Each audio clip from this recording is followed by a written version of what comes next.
Morning guys, हमारा topic है first order reaction. अब फर्स्ट ऑर्डर रिएक्शन क्या होती है? ऐसी रिएक्शन जिनका ऑर्डर कितना हो 1, उसको हम बोलते हैं फर्स्ट ऑर्डर रिएक्शन। मतलब ये निकलता है n की वैल्यू जिसे हम बोलते हैं ऑर्डर, उसकी वैल्यू कितनी होनी चाहिए 1। वो होती है हमारे पास फर्स्ट ऑर्डर रिएक्शन। सपोज करते हैं हमको एक रिएक्शन लेते हैं, generally reaction A to B जा रही है हमारे पास, ठीक है। तो हम मान लेते हैं कि at time period T equal to 0, जब reaction is not yet started, जब रिएक्शन स्टार्ट नहीं है, अपनी इनिशियल फेज में है, तो हमारे पास जो कंसंट्रेशन है कि वो हमारे पास कितनी है ई नोट।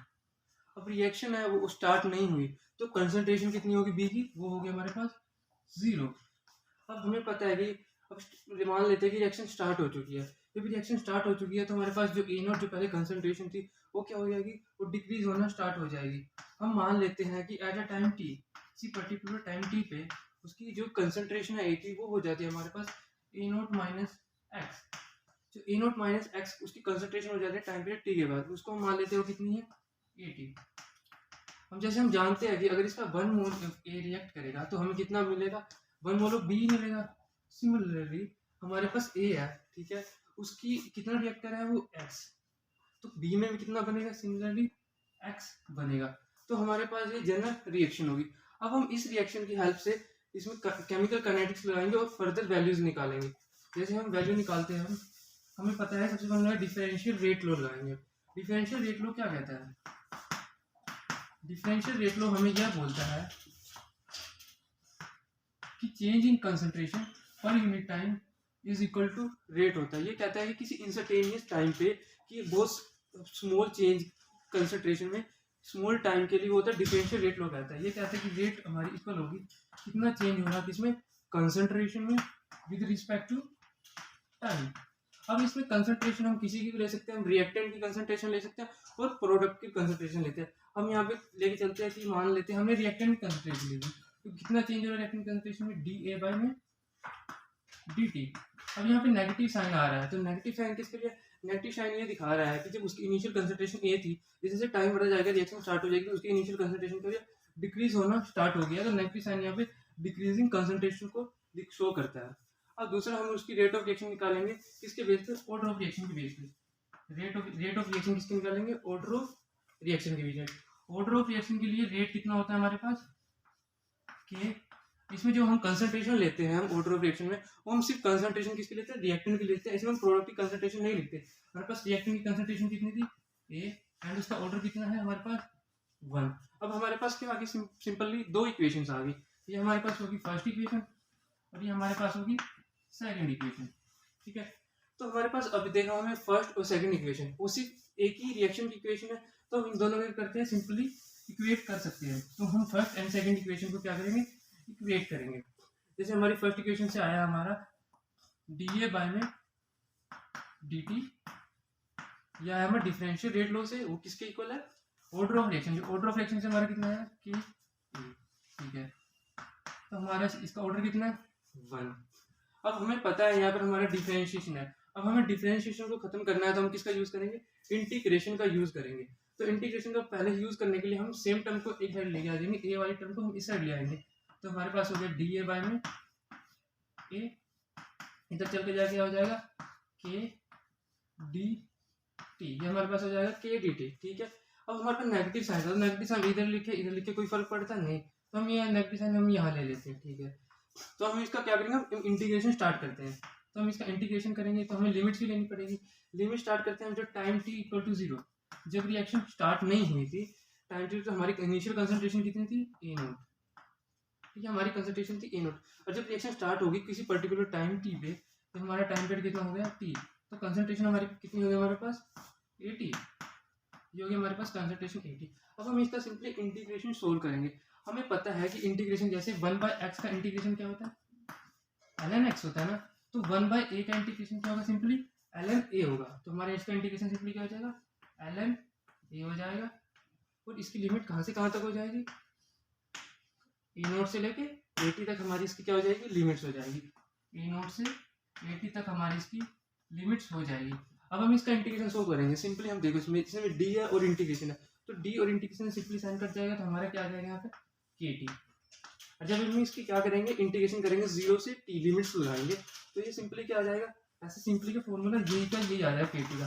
तो हम इसमें क्या करेंगे, तो इसमें हम लिमिट्स को पुट करेंगे ln 80 में। तो ठीक है, हम इसको पुट करना स्टार्ट करते हैं। तो हमारी वैल्यू क्या आएगी, पुट करने के बाद हमारी वैल्यू जो आती है हमारे पास ये टर्म आ जाती है ln 80 माइनस में ln A0 equal to minus KT।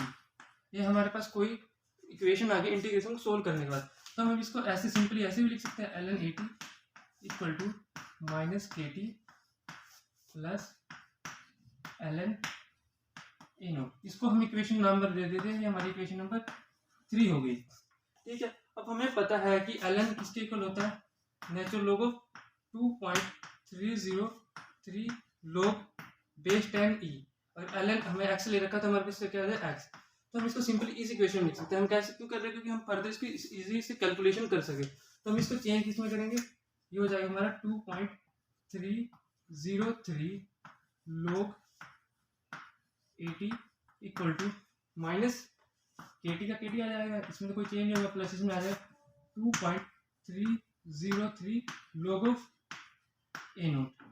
ठीक है, अब इसको हम फर्दर सिंप्लीफाई करेंगे ताकि हमारी कैलकुलेशन इजी हो जाए। हम इस पूरी टर्म को किससे डिवाइड कर देंगे, 2.303 से हम इसको डिवाइड कर देंगे। जब इसको हम 2.30 से डिवाइड करेंगे तो हमारा क्या आ जाएगा, ये सब कुछ कट जाएगा, तो हमारे पास नीचे क्या आ जाएगा 2.303 आ जाएगा। ये हमारी इक्वेशन नंबर क्या होगी 4। ठीक है, तो हमारे पास इक्वेशन नंबर 3 आ गई और हमारी 4 आ गई। अब हम एक चीज देखते हैं, हम इस इक्वेशन का यूज करके फर्दर हम इसे कैलकुलेशन में यूज कर सकते हैं, न्यूमेरिकल्स वगैरह में इसका बहुत यूज होता है। तो हमें ये इक्वेशन अभी याद रखनी पड़ेगी। तो हम इसके बाद करते हैं graphical representation of first order reaction. अब हम ग्राफ की हेल्प से समझने की कोशिश करेंगे कि फर्स्ट ऑर्डर रिएक्शन होती क्या है। तो ग्राफिकल रिप्रेजेंटेशन करने के लिए हम कोई भी अपनी जो हमें थर्ड और फोर्थ इक्वेशन आई थी, तो हम उसको क्या ले लेंगे, लिख लेते हैं ऐसे सिमिलरली। जैसे हमें ln क्या थी, ln 80 equal to minus KT plus ln A0। ये हमारे पास इक्वेशन नंबर 3 थी। तो हम इससे ग्राफ को प्लॉट करने की कोशिश करेंगे। जैसे हमारे पास ग्राफ इक्वेशन क्या होती है, y equal to mx plus c होता है। ठीक है, तो हमें ग्राफ प्लॉट करना है, हम ऐसे ग्राफ प्लॉट करेंगे। अब हम देखो हमारा x एक्सिस पे क्या है, यहाँ पे टाइम, तो हम x एक्सिस पे क्या ले लेंगे t, एंड y एक्सिस पे क्या है हमारा ln 80। तो हमारे पास कितना होगा ln 80 हो गया। m क्या हमारा स्लोप क्या माइनस के, तो हमारा स्लोप माइनस के हमारा रिएक्शन क्या डिक्रीज हो रही है, और इंटरसेप्ट क्या हमारा ln A0। तो हम कह सकते हैं कि हमारी जो इनिशियल कंसंट्रेशन है वो टाइम के रिस्पेक्ट में क्या हो रही है, डिक्रीज हो रही है। तो हमारा ग्राफ कुछ इस टाइप से आ जाएगा। ठीक है, तो हमारा इसका स्लोप कितना होगा माइनस के, एंड इंटरसेप्ट क्या होगा ln A0। जो हमारा इंटरसेप्ट हो जाएगा वो हो जाएगा ln A0 हो जाएगा। ये तो हो गया हमारा ए ग्राफ। हम फर्दर इस ग्राफ को और भी मॉडिफाई कर सकते हैं। जैसे हम इस ग्राफ को मॉडिफाई करते हैं सिंपली, जैसे हमारे पास ये इक्वेशन है, हम इसको क्या करते हैं नेचुरल लॉग में कन्वर्ट करते हैं। तो हमारा कितना हो जाएगा 2 पॉइंट, जो हमने इक्वेशन निकाली थी फोर्थ इक्वेशन, तो उसको हम डायरेक्टली लिख सकते हैं। हमारे पास कितना आता है log 80 equal to minus k by 2.303 t plus log of A0। ये हमारी इक्वेशन है, इक्वेशन नंबर 4 जो हमने पीछे सोल्व कर दी। तो हम क्या करेंगे, अब इसकी हेल्प से हम ग्राफ को प्लॉट करेंगे। तो सिंपली इसका भी सेम ही होगा ग्राफ। तो इसमें किसके रिस्पेक्ट में बन जाएगा, टाइम के रिस्पेक्ट पे आ जाएगा x axis, and y axis पे क्या आ जाएगा log ऑफ 80, और इसका इंटरसेप्ट क्या हो जाएगा log of A0, and slope क्या हो जाएगा, स्लोप हमारे पास अपनी बार क्या हो जाएगा, ये हो जाएगा माइनस k बाई 2.30। तो इसको स्लोप ड्रॉ करेंगे तो कुछ इस टाइप की रिएक्शन बन जाएगी। ठीक है, ये हमारा स्लोप कितना हो गया माइनस k अपॉन 2.303, ये हमारा स्लोप हो जाएगा। अब हमने दो ग्राफ कर दिए, हमारे एग्जाम में इस पे क्वेश्चन आ सकता है, तो हमें ग्राफ दिया जा सकता है और पूछा जा सकता है कौन सी ऑर्डर की रिएक्शन है, या सिंपली हमें ग्राफ की हेल्प से बोला जाता है कि इसका स्लोप निकालो। तो हम सिंपली यहाँ पे वैल्यू पुट करेंगे और इसका स्लोप हम फाइंड आउट कर सकते हैं।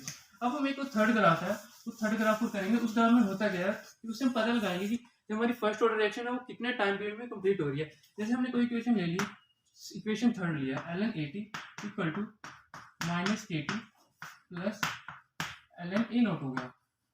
तो जैसे हम इसके हेल्प से क्या करेंगे, अब हमें पता है अगर हम इसको इधर लेके आ जाते हैं तो हमें ऐसा हो जाएगा ln 80 माइनस में ln of A0 minus KT हो जाता है। ठीक है, हमें पता है ln A minus ln B क्या होता है, ln A बाई B। तो हम इसको ऐसे लिख सकते हैं ln 80 अपॉन में A0 equal to minus KT हो जाएगा। ठीक है, तो हमें ln को हटाना है, तो ln को हटाने के लिए हम जब उससे जाते हैं किस में चेंज हो जाएगा, एक्सपेंशन में चेंज हो जाएगा। तो हमारे पास इक्वेशन क्या आ जाती है, kt डिवाइड बाय में a nought equal to e की पावर माइनस के टी। अब देखो हम इसके बीच में ग्राफ प्लॉट करते हैं सिंपली, तो हमारे पास ग्राफ कैसे बनेगा, एक्स एक्सिस पे हमारे पास क्या आ जाएगा t और वाई एक्सिस पे क्या आ जाएगा हमारा 80। ठीक है, अब हमें पता है एक्सपेंशन का ग्राफ है वो क्या हो रहा है, माइनस है तो डिक्रीज होगा, और एक्सपेंशन का ग्राफ किस टाइप में होता है, इस टाइप से पड़ेगा। ठीक है, तो हमें इससे पता क्या चला कि हमारी फर्स्ट ऑर्डर रिएक्शन है वो कभी कंप्लीट ही नहीं हो रही, तो हम कह सकते हैं first order reaction is never completed. ये हमारे हो गए 3 ग्राफ। ठीक है, हमें इन एग्जाम में क्वेश्चन तीनों ग्राफ में से आ सकता है, या हमें ग्राफ प्लॉट करके बोल देंगे इनमें से कौन सी ऑर्डर ऑफ रिएक्शन है, या हमें बोल दी जाएगी फर्स्ट ऑर्डर रिएक्शन कंप्लीट क्यों नहीं करती, तो हम इसका रीजन ये दे सकते हैं इस ग्राफ की हेल्प से। तो अब उसके बाद करेंगे half life period of first order reaction. अब half life period of first order reaction होता क्या है,